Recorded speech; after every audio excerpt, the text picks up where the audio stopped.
good day sa ating lahat mga kaibigan. Nandito na naman tayo sa channel natin na Mercado Official po.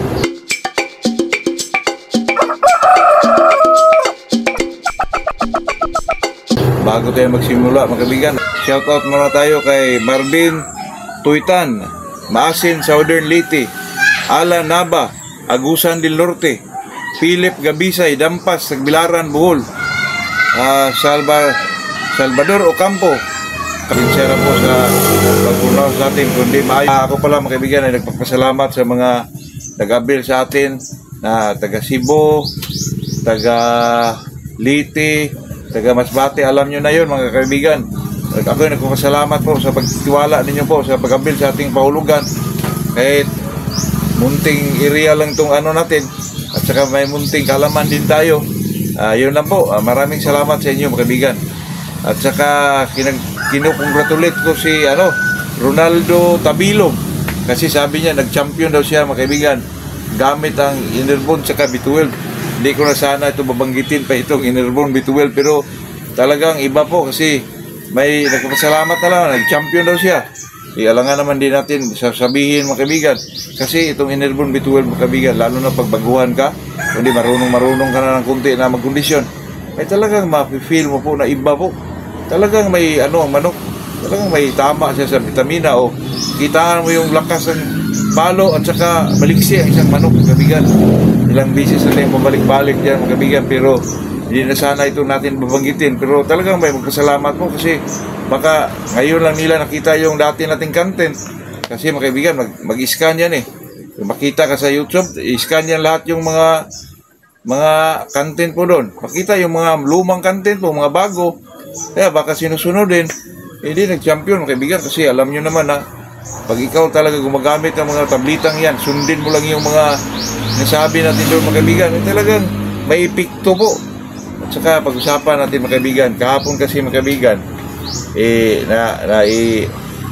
nabanggit ko rin tong MIB kasi may ang topic natin kahapon tungkol sa 3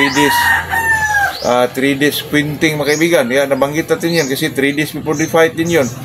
Ang sabi mga kaibigan, ang MIB daw, pwede ba daw natin gawing pang maintenance po. Kasi ang MIB mga kaibigan, injectable vitamins to. Ginagamit ko lang talaga ito mga kaibigan kung ako'y nagkapakasas manok o 3 days before the fight mga kaibigan. Ito ang last bigay ko mga kaibigan, yung 0.3 lang po. Ay talagang malagitik rin yung mga palo kasi may tanong din dati mga kaibigan na PD ba daw bigyan MIB kahit naka-Enervon B12 ka. Ako mga kaibigan, hindi na po kasi nakasanayan ako na kasi mga kaibigan pag ginagamit ko ay itong tablitang pang tao, hindi ko nahaluan ng MIB kung ano man yun mga kaibigan. Talagang sila lang dalawa. Kasi yun mga kaibigan nakamura din tayo kasi itong MIB medyo mahal din to. Parang 200 plus din ito mga kaibigan. Kaya yun lang po. Itong MIB talaga mga kaibigan, ginagamit ko lang yan pag last 3 days for the fight mga kaibigan. Win tray lang talaga. Makikita mo talaga yung lakas ng manok po. Yung pagpalo ng siyang manok, iba po. May spirit talaga mga kaibigan na talagang i-dispatcha yung kalaban po.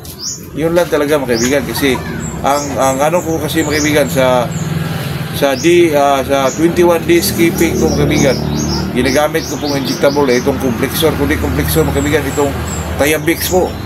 Kasi nakakatuwa itong Tiabix mga kaibigan. Dati pa pambiik lang talaga ito mga kaibigan, yung injectable sa pambiik na baboy. Pero wala ako ibang nagamit mga kaibigan, yun ang ginagamit ko. Tapos napaka-effective po. Talagang maliksi isang manok. Talagang may mga palo din. Kaya yun ang ginagamit ko mga kaibigan. Pero ngayon mga kaibigan, marami nang gumagamit kasi may pangmanok na talaga na Tiabix po. Kasi ginawa ko itong mga kaibigan, parang sa 21 days. Kasi weekly kasi ako magbigay mga kaibigan. Wintry weekly, ginagamit ko itong Tiabix po. Kundi Tiabix mga kaibigan, complexor. Pero sa last 3 days before the fight mga kaibigan, wintry na MIB na po.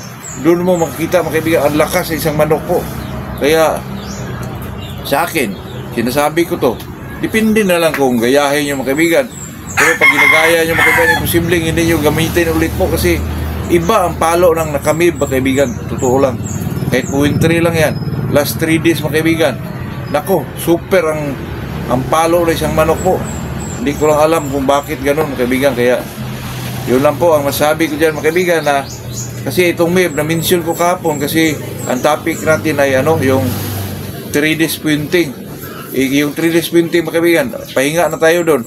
Wala na tayong ibang binibigay po. Kaya